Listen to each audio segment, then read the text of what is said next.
My sister Alice owns a flat with her husband, and they have 2 dogs.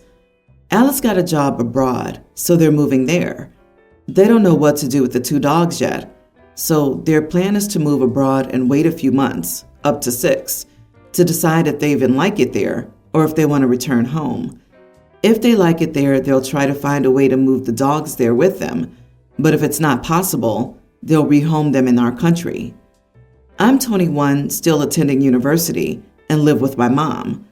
I want to move out and live alone, but I can't afford it. So Alice made me an offer. I can live in their flat for free for 6 months, with no rent or utilities, but I have to take care of their dogs. I'll have to walk them for hours daily, take them to the vet, etc.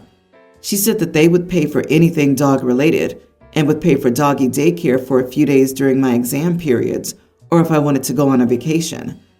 I like her offer. Her flat is much closer to my university, but taking care of 2 dogs is a lot of work. So I think it's reasonable to want to be paid for the work I do. If I didn't have to take care of the dogs, I could get a part-time job if I wanted. So I feel like I should be reimbursed for that. Alice and our mom said that being allowed to live in her flat for free is already enough, and I'm being unreasonable and money hungry. When they told me this, I laughed at them and told my sister she could try to find another dog sitter then, and I know I'm her best option. Now they're mad at me. Am I the idiot? You are the idiot. You will live rent-free and utilities-free, alone in a flat closer to your uni. Try Googling how much you'd have to cough up in cash to do the same, and bam, that's how much you're paid for dog sitting. I imagine the sum won't come up low with the current economic situation. A compromise, maybe they charge you rent and then pay you to dog sit, and you may realize how unreasonable you're being. OP is reeking, I've never worked a job in my life vibes, and maybe he shouldn't move out of mom's house yet, as he sounds kind of naive. Where I live, the average dog sitting rate of pay would still cause this fool to be several hundred in debt per month for a nice clean studio apartment in a safe neighborhood. And somehow I doubt he's living in such a cheap region of the world, nor has a cheap studio apartment. OP has no clue in the slightest what kind of bridge he just torched. LMAO. Update. Okay, I messed up. I really thought Alice didn't have any other options. However, my brother just told me she's now talking to our cousin, who lives 2 hours away but wants to move to our city. They're even talking about possibly making it a long-term thing, and cousin being allowed to stay after the free 6 months is up for reduced rent, only having to pay an equal amount to their mortgage, which would normally only rent him a room. I thought they didn't have any other options. LMAO. Imagine complaining about a job where you take care of dogs all day and everything else is taken care of. Wow, ungrateful dude. Glad to hear she actually found someone who isn't selfish and will truly appreciate the apartment. And I love your update. You got what you deserved, i.e. nothing. Yeah, the update really says it all. It would be one thing if OP was just young and naive, but they were clearly arrogant. They had the nerve to laugh in their sister's face. That's plain rude, even if the offer was bad. I'm glad that they had to learn this one the hard way.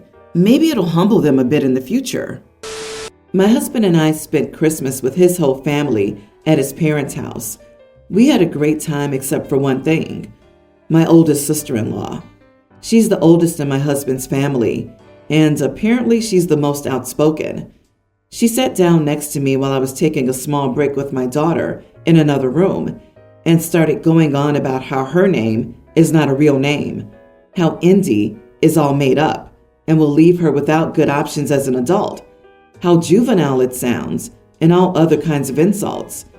Finally, I asked her if she could not bring it up because my husband and I were happy with her name and we trusted we chose a good name for her. She didn't let up, and I wasn't ready to move yet. So I told her to mind her own business and that my daughter's name has nothing to do with her. She started yelling loud enough for the rest of the family to overhear. My husband came in and asked what the heck was going on, and when he figured it out, he told her to leave me alone. The rest of the family said that there were better things to talk about over Christmas and told sister-in-law she should be doing something else. Sister-in-law stayed mad for the rest of the day, and after we got home, she told me everyone hated the name we chose. Nobody else wanted to say anything, though. I responded that I already knew, and I appreciated them not voicing it to us. My husband saw she was texting me and told her to grow up and focus on her own kids. She said to both of us that I was too rude to her and acted like she wasn't our daughter's aunt, which I never said. But I feel bad that the blow-up happened because of what I said. Am I the idiot? Not the idiot. It's weird she's so obsessed with your daughter's name. I mean, people name their kids stuff that I don't like, but I don't tell them that. You just don't do that. So what was she hoping to accomplish? That you would change your kid's name? Yeah, no. You were very polite in the face of her inappropriate behavior. If Indy is the actual name, it's not common, but it's lovely, and hardly the kind of name that anyone, child or adult, would be judged for. Even if it was an objectively awful name, if such a thing exists, being upset about someone else's child's name is bizarre. Sister-in-law needs to mind her own business. How juvenile it sounds, and all other kinds of insults. I'm just eye-rolling at this. Look, she was rude from the jump, and then rude to keep pushing, and rude to act like everyone agrees somehow means you should change your kid's name. Standing up for yourself instead of walking away isn't rudeness. She's the one who started yelling. She's the one who wouldn't leave it alone. Yeah, sister-in-law is nothing but a bully. Most outspoken, in this case, is code for biggest idiot, that for some reason everyone puts up with. Even if you believe a name is stupid, every parent has the right to name their children anything they want, and a lot of names are odd before they became mainstream. It isn't sister-in-law's business, and especially not after a child is born and already named. My brother and I were adopted into the same family. He's white and I'm a dark-skinned black woman. Our parents were an interracial couple, and our family had some unique challenges over the years, but our parents did their very best for us and tried their hardest to get us as much information as possible about our birth families. It was a little easier with mine because I was orphaned, and I had 2 older living birth relatives who were just incapable of caring for me and needed care themselves. Unfortunately, my brother had a very different story, and he had no information at all. When he was 20, he met his wife, and they married after 2 years of dating. She always gave me bad vibes. Around the time they got engaged, he told me she kept bringing up his birth family and how he should find them before the wedding. I had told him he didn't have to do anything, but he knew Mom and Dad would help him, and he had my support. She went behind his back to find them via DNA, and it was a crap show. But for some reason, he forgave her and decided to meet the people which she was so thrilled about.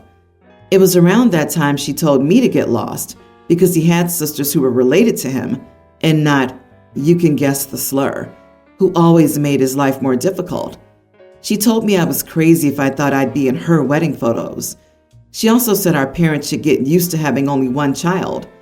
My brother had already started to pull away by then, and because I was hurt and angry, I never told him what went down between his now wife and me. I chose not to attend his wedding, and I know from our parents that the day was very messy.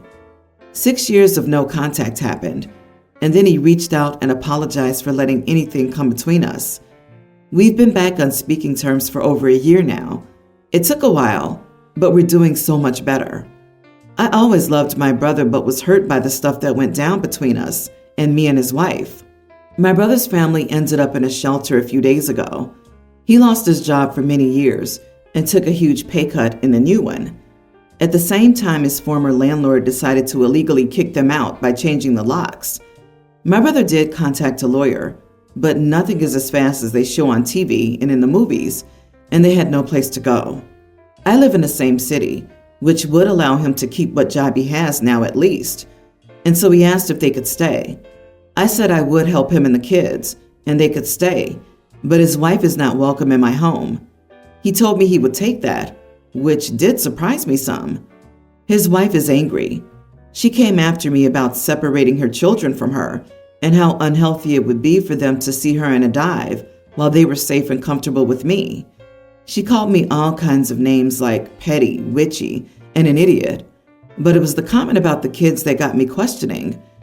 Am I the idiot? Not the idiot. Nope. She can't call you names to your face and encourage your brother to cut ties, then want to be looked after because it suits her. I would have told him and would still suggest you tell him now, because if she's bringing the kids up to have the same attitude, nothing gets resolved. You've set a boundary. Keep to it. That woman is hideous, and I hope this is the first step in your brother divorcing her and taking full custody of the children. If you haven't already, it's time to explain to your brother what she said and why you refuse to let her into your life. It absolutely breaks my heart for a mother to be separated from her children. I'm going through a custody battle and will die inside when we're separated for the first time, and probably every time after that. But a good mom puts her kids first, and I'd never let mine suffer if I couldn't provide for them. I do think you may be correct that she isn't doing her job. Plus, she's obviously a really bad person. Sounds like she's getting what she deserves. OP should be careful. She doesn't know how much her brother has changed. He might try to sneak sister-in-law in, or she might be constantly visiting because she wants to be near her children and husband if the brother and kids move in. A lot of guilt tripping can happen for the sake of the children. Agree. Please be careful. Landlords don't just randomly change the locks for no reason. If the landlord was so desperate to get rid of your brother's family that they're willing to risk a lawsuit, there's probably a lot to the story that you aren't being told. Take steps to protect yourself and your property. Find a safe place for small valuables like jewelry, etc., and discuss the situation with your insurers. Your brother might have been a good person when he left your life, but he's been gone a long time, and he may have changed considerably. Also, be wary of the children. They will act in the manner they've been raised in, and they may not make pleasant or easy living companions. I, 25 male, have recently gotten married to Danny, 22 female. In my culture, it's customary to get an arranged marriage, and Danny was introduced to me via a family friend. Her family's very well off, and Danny told me that they agreed to cover the wedding. Danny wanted a wedding in our home country, and they covered most of the expenses. I was alarmed by the cost of a foreign wedding, but Danny brushed me off, saying that her parents would cover it. My brother-in-law, Danny's brother, told me he's surprised that I asked for my in-laws to cover the wedding afterward. I was confused by this, but he told me that Danny's parents told their kids they would either buy them a house or pay for their wedding. I asked Danny about this, and she got really defensive. She said she always wanted a big wedding from when she was little and thought that was way better than a house, which we could buy anyway, as she was convinced that we could afford it. I have a high-paying job as a doctor, but I'm diabetic, healthcare is not free, and have student debt. Danny earns less than me, but she got her job right after graduation through family connections. I don't know how she thinks we can afford a house right now, and we probably will have to rent for the next 3 or 4 years. A house would have really helped us save, and I'm very annoyed she hit this decision for me, but I don't know if this is something I should let go of. Technically, it was her parents' money, so she should decide where it goes. Well, not the idiot for being cross with her, but you have to let it go, as I assume this wedding already happened and all have been paid. She knows your standpoint, and if you keep bringing it up, it'll only damage the marriage in the long run. Maybe try to find out if there are other family agreements she didn't share with you yet. A house over a wedding? What kind of spoiled crazy person would choose a wedding if given the option? Good luck, OP. You've got a princess on your hands. I'm wondering if everyone was honest about their income and expectations here. Why does she think you can afford a house if you say you can't? Who told her that? So her family's well off, and they're marrying their daughter to someone who can't provide the same? I don't know who arranged this, but there seems to have been some miscommunication. You are the idiot. The parents didn't give you the choice. It was her choice. She wanted the party. Her parents could provide. Why would it be up to you? It would be completely different if you guys were saving up and chose to spend the money on the house/the wedding. As a parent, if I provide this choice because I want to see my child happy, and whatever makes them happier, then I'm okay with it. If they wanted to set their child up, they wouldn't have given them a choice and gave them a house and had them pay for their own wedding. I, 32 male, work as an accounts manager for a large consulting firm. It's pretty large. Think Big Four. Naturally, it's a rather competitive environment. You have to be careful because most people there will step on your hands to loosen your grip on the corporate ladder they're also trying to climb. Myself, I'm not like the other people who work there because I come from nothing. When I was younger, our family only went on one holiday a year, and that was usually in a rented caravan. By contrast, I work with a lot of trust fund babies who have no sense of ethics or manners. That is to say that I find my work environment to be very stressful, constantly dealing with idiots and whatnot. So from time to time, ahead of important meetings, for example, I treat myself to an Irish coffee by the water cooler to settle my nerves. It makes working life a little more bearable and gives me the confidence to stand up to my coworkers. At about 2 p.m. on Friday, I was having my afternoon tipple when one of my ditzier colleagues, 40s to 50s female, approached my desk and started ranting on about some overdue report. However, as soon as I replied to her, she started to grimace and contort her face as if something had just died. She scurried away and I brushed it off and went back to work. About 5 minutes later, I got a Teams message from her asking why my breath stinks of alcohol. Unfortunately, my liquid courage wanted to make a witty reply, so I told her that I only drank because I had to work with her. Big mistake, apparently.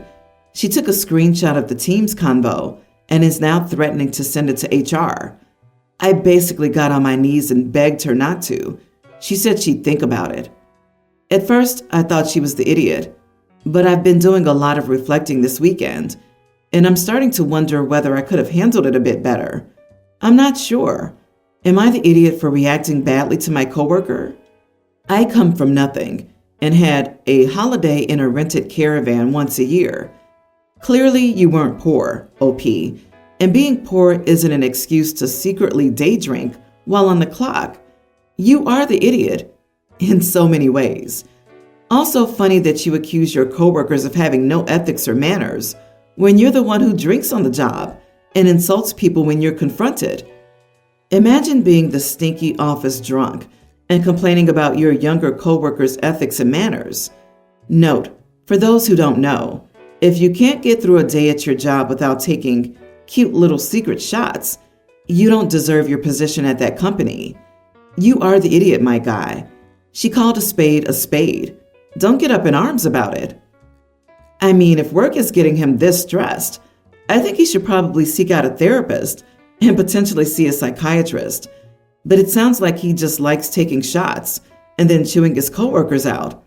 The confidence to stand up to my coworkers line gives this away. She should send that combo to HR.